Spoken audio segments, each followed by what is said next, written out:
Hello guys, welcome back to my YouTube channel.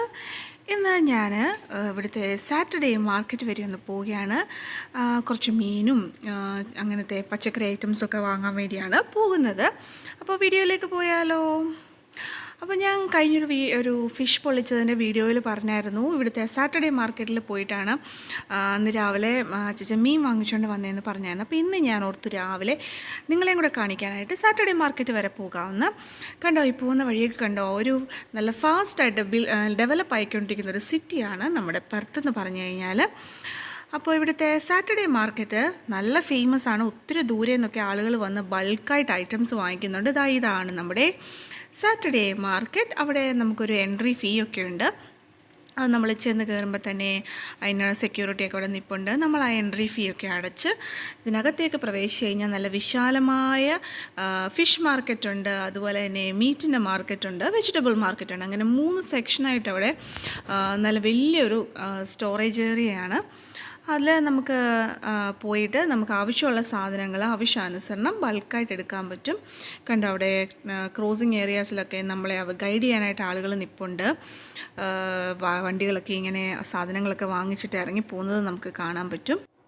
ഇനിയും ഇതിൻ്റെ പാർക്കിങ്ങിനെ പറ്റി പറഞ്ഞാൽ നല്ല സ്പേഷ്യസ് ആയിട്ടുള്ള ഒരു പാർക്കിംഗ് സ്പേസാണ് അവരവിടെ കൊടുത്തേക്കുന്നത്. ഒത്തിരി വണ്ടിക്ക് അവിടെ പാർക്ക് ചെയ്യാൻ പറ്റും. അതുപോലെ തന്നെ ടോയ്ലറ്റ് ഫെസിലിറ്റീസും അവിടെ അവൈലബിൾ ആണ്. അപ്പോൾ ആദ്യം നമുക്ക് ഫിഷ് മാർക്കറ്റിലോട്ട് പോയാലോ? ഇതാണ് ഫിഷ് മാർക്കറ്റിൻ്റെ എൻട്രൻസ്. നമുക്ക് അവിടെ അകത്ത് ചെന്ന് കഴിഞ്ഞാൽ പലതരത്തിലുള്ള മീനുകൾ അവൈലബിൾ ആണ്. നിങ്ങൾക്ക് ബൾക്കായിട്ട് വാങ്ങിച്ചുകൊണ്ട് പോകാൻ പറ്റും. ഞാൻ റേറ്റ് ഒന്നും ഒന്നിൻ്റെയും പറയുന്നില്ല, നിങ്ങൾക്ക് ഞാനത് ജസ്റ്റ് മേളിൽ കാണിക്കുന്നുണ്ട്. അതിൻ്റെ റേറ്റ് നിങ്ങൾക്ക് കാണാനായിട്ട് പറ്റും. ഇത് നമ്മുടെ സാൽമൺ ആണ്. സാൽമൺ നമുക്ക് അവിടെ നിന്ന് മൊത്തം മീനായിട്ടും കിട്ടും. അതുപോലെ തന്നെ ഇതുപോലെ മുള്ളുക്ക് കളഞ്ഞ് ഫില്ലറ്റ് പീസായിട്ടും കിട്ടും. പിന്നെ നമ്മുടെ കക്ക, കണവ, അങ്ങനത്തെ സംഭവങ്ങളെല്ലാം അവിടെ ഉണ്ടായിരുന്നു. അതുപോലെ തന്നെ ഇത് സ്പാനിഷ് മാക്രൽ, നമ്മുടെ അയലയുടെയൊക്കെ ഒരു വകഭേദം എന്തോ ഒരു മീനാണ്. എല്ലാ മീനിൻ്റെ ഒന്നും മലയാളം എനിക്കറിയില്ല, എന്നാലും കുറേ മീനുകളൊക്കെ നമ്മൾ കണ്ടിട്ടുണ്ട്. ഇത് നമ്മുടെ കിളിമീൻ പോലെയൊക്കെ ഇരിക്കുന്നത് എന്താണെന്നറിയില്ല. നമ്മുടെ നെന്മീനുണ്ട് അവിടെ. $29 നെന്മീൻ്റെ വില. അതുപോലെ മില്ലറ്റ്സ്. ഈ മീൻ ഞങ്ങൾ കുറച്ചെടുത്ത് കേട്ടോ. ഇത് വറുക്കാൻ നല്ല മീനാണ്. കുറച്ച് ചെതുമ്പലൊക്കെ ഉള്ള മീനാണെങ്കിലും വറുത്താൽ നല്ല ടേസ്റ്റാണ്. അതിലെ കുറച്ച് ഞങ്ങളെടുത്തു. അതുപോലെ നമ്മുടെ സാൽമണയിലും കുറച്ച് ഞങ്ങളെടുത്തു. സാൽമണിൻ്റെ 2 പീസ് ഞങ്ങൾ കഷ്ണമായിട്ടുള്ള പീസ് 2 എടുത്തു. കറി വയ്ക്കാൻ നല്ല മീനായതുകൊണ്ട് അതും എടുത്തു. അപ്പോൾ പൊതുവേ അന്ന് മീൻ ഇച്ചിരി കുറവായിരുന്നു. അതുപോലെ തന്നെ ഇതെന്താണ്, നമ്മുടെ നാട്ടിലെ കോലമീൻ പോലൊക്കെ ഇരിക്കുന്നു. പിന്നെ ഫിഷ് വിങ്സ് ഉണ്ടായിരുന്നു. പിന്നെ കോടെന്ന് പറഞ്ഞൊരു മീൻ ഞാൻ അവിടെ കണ്ടു. അത് നമ്മൾ ഫിഷ് ആൻഡ് ചിപ്സൊക്കെ വാങ്ങിക്കാൻ പോകുമ്പോൾ അവിടെ കിട്ടുന്നത് ഹാഡോക്കും കോടും എന്നൊക്കെ പറഞ്ഞ സാധനമാണ്. ആ കോഡിൻ്റെ ഫിഷാണ് അവിടെ ഇരിക്കുന്നത് കണ്ട്. ഇതും വീണ്ടും നെന്മീൻ തന്നെയാണ്. അങ്ങനെ കുറച്ച് മീനുകളൊക്കെ അവിടെ നിന്ന് വാങ്ങി ഞങ്ങൾ അവിടെ നിന്ന് ബില്ലൊക്കെ കൊടുക്കാനായിട്ട് പോവുകയാണ്. അപ്പോൾ ബില്ലിങ്ങിൽ അവിടെ അവർ തൂക്കി ഫൈനൽ ബില്ലൊക്കെ പറഞ്ഞു. എൻ്റെ $68-69 ആയി അവിടെ. അടുത്തത് ഞങ്ങൾ മീറ്റ് മാർക്കറ്റിലേക്കാണ് പോയത്. അതിന് തൊട്ടിപ്പുറത്തെ ബിൽഡിങ് തന്നെയായിരുന്നു. ഞാൻ ഇവിടെ ജസ്റ്റ് കാണിച്ചു പോകാം. അതിൻ്റെ മേളിൽ നിങ്ങൾക്ക് വില എഴുതിയേക്കുന്നതൊക്കെ കാണാം. റിബ്സ് വേണോ, ഏത് തരത്തിലുള്ള പീസുകൾ വേണം, അതെല്ലാം അവരിങ്ങനെ തൂക്കി വില എഴുതി ഒട്ടിച്ച് വെച്ചിട്ടുണ്ട്. $16 തൊട്ട് $23-24 വരെയൊക്കെയാണ് ഓരോ പാക്കറ്റിൻ്റെ വില അവരവിടെ എഴുതിയിരുന്നത്. ഞങ്ങൾ ഇതേലെ ഒരു സ്റ്റീക്ക് പീസ് എല്ലോട് കൂടിയത് ഞങ്ങൾ എടുത്തായിരുന്നു. സ്റ്റീക്കൊന്നും ഉണ്ടാക്കാനല്ല, നല്ലതായിട്ട് കറി വെച്ച് കഴിക്കാൻ വേണ്ടിയാണ് എടുത്തത്. നല്ല കപ്പയൊക്കെ കൂട്ടി. കണ്ടോ, ഗ്രേവി, മിൻസ്ഡ് ബീഫുണ്ട്, അങ്ങനത്തെ സാധനങ്ങളെല്ലാം അവിടെ അവൈലബിൾ ആണ്. അതുപോലെ തന്നെ നമ്മുടെ കിഡ്നി വേണോ, ലിവർ വേണോ, ബ്രെയിൻ വേണോ, അതുപോലെ തന്നെ ഇൻറ്റസ്റ്റൈൻ വേണോ, എന്ത് വേണമെങ്കിലും അത് സെപ്പറേറ്റ് ആയിട്ട് പാക്ക് ചെയ്ത് അവിടെ കണ്ടോ. മാരോ ബോൺ, നമുക്ക് സൂപ്പൊക്കെ ഉണ്ടാക്കണമെങ്കിൽ വേണമെങ്കിലും അങ്ങനത്തെ ഐറ്റംസ് എല്ലാം അവിടെ അവൈലബിൾ ആയിരുന്നു. പിന്നെ അതുപോലെ തന്നെ കണ്ടോ, ക്ലിയർ റാം പീസ്, വലിയ കട്ട് പീസസ് ഉണ്ട്. സോസേജസ് അവൈലബിൾ ആയിരുന്നു. അതിനപ്പുറത്ത് കണ്ടോ, ലാമ്പൊക്കെ ഫുള്ളായിട്ട് തൂക്കിയിട്ടിട്ടുണ്ട്. അങ്ങനെ ഫുള്ളായിട്ട് വാങ്ങിച്ചുകൊണ്ട് പോരുന്നവർ വരെയുണ്ട്. ബൾക്കായിട്ട് ആളുകൾ വാങ്ങിച്ചുകൊണ്ട് പോകുന്നുണ്ട്.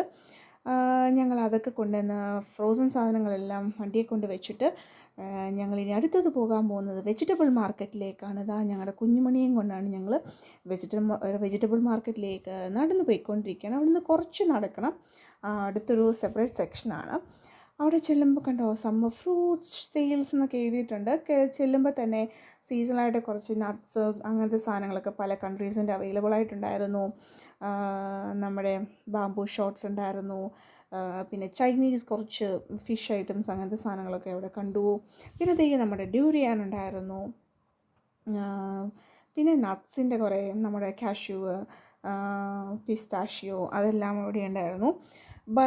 കിലോ കണക്കിന് നമുക്ക് ബൾക്കായിട്ട് എടുക്കുമ്പോൾ റേറ്റിൽ വ്യത്യാസങ്ങളൊക്കെ ഉണ്ടാവും. നമുക്ക് കുറച്ചൊക്കെ കിട്ടും.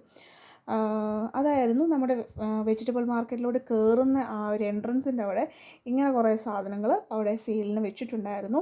അതിന് ശേഷമാണ് നമ്മൾ മാർക്കറ്റിനകത്തോട്ട് പോകുന്നത്. മുന്തിരിങ്ങയിലോട്ട് അങ്ങോട്ട് തുടങ്ങുകയാണ്. ഫ്രൂട്ട്സും വെജിറ്റബിൾസുമാണ്. നമുക്ക് സെലക്ട് ചെയ്ത് ഇഷ്ടമുള്ളത് നമുക്ക് തിരഞ്ഞ് പറക്കിയൊക്കെ അതിനകത്തുനിന്ന് എടുത്തുകൊണ്ട് പോകാനായിട്ട് പറ്റും. അതിന് $5 ആ ഓരോ പാക്കിന് എടുക്കുന്നതിന്. പിന്നെ ആപ്പിൾസ്, പലതരത്തിലുള്ള ആപ്പിൾ $3 ഉണ്ടായിരുന്നു, $1 ഉണ്ടായിരുന്നു. അങ്ങനെ പലതരത്തിലുള്ള ആപ്പിൾ കിലോയ്ക്ക് നമുക്ക് അവിടുന്ന് സെലക്ട് ചെയ്ത് നമുക്ക് ഇഷ്ടമുള്ളത് നോക്കി പറക്കി എടുത്തുകൊണ്ട് പോകാവുന്ന ഇതായിരുന്നു. ഇത് ഈ എഗ് പ്ലാന്റ് ഉണ്ടായിരുന്നു. ഞാനൊരു വഴുതനങ്ങ അവിടുന്ന് എടുത്തു കേട്ടോ.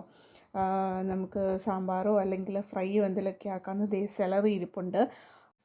പിന്നെ ഉണ്ടായിരുന്നത് കോളിഫ്ലവർ ആയിരുന്നു. ഇതിലെ പകുതി മുക്കാൽ ഇല മാത്രമേ ഉള്ളായിരുന്നു. എല്ലാവരും എടുത്ത് കൊണ്ടുപോയതിന് ശേഷം അതിനകത്തുനിന്ന് ഞാൻ തപ്പിപ്പറക്കി ഒരു കോളിഫ്ലവർ കണ്ടുപിടിച്ചു.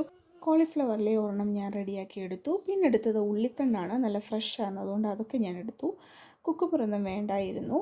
പിന്നെ നമുക്ക് അവിടെ അവൈലബിൾ ആയിട്ടുള്ളത് മുളകുകളാണ്. പച്ചമുളക്, കാന്താരി മുളക്, വെളുത്തുള്ളി, ഇഞ്ചി, മല്ലിയില. ഞാൻ മല്ലിയിലയിലെ ഒരു സെക്ഷൻ ഞാൻ അവിടെ നിന്ന് എടുത്തു കേട്ടോ. അപ്പോൾ പച്ചക്കറിയൊക്കെ വാങ്ങി പൈസ കൊടുത്ത് ഞങ്ങൾ ഇറങ്ങി. അവിടെ കാർഡ് അക്സെപ്റ്റബിൾ അല്ല കേട്ടോ. അപ്പോൾ ഇതൊക്കെയാണ് ഇവിടുത്തെ സാറ്റർഡേ മാർക്കറ്റിലെ വിശേഷങ്ങൾ. നിങ്ങൾക്ക് വീഡിയോ ഇഷ്ടപ്പെടുമെന്ന് വിശ്വസിക്കുന്നു. നിങ്ങളുടെ അഭിപ്രായങ്ങളും കമൻസും ഒക്കെ അറിയിക്കുക. വീഡിയോ സബ്സ്ക്രൈബ് ചെയ്യുക. അപ്പോൾ അടുത്ത വീഡിയോയിൽ കാണുന്നവരെ ബൈ ബൈ.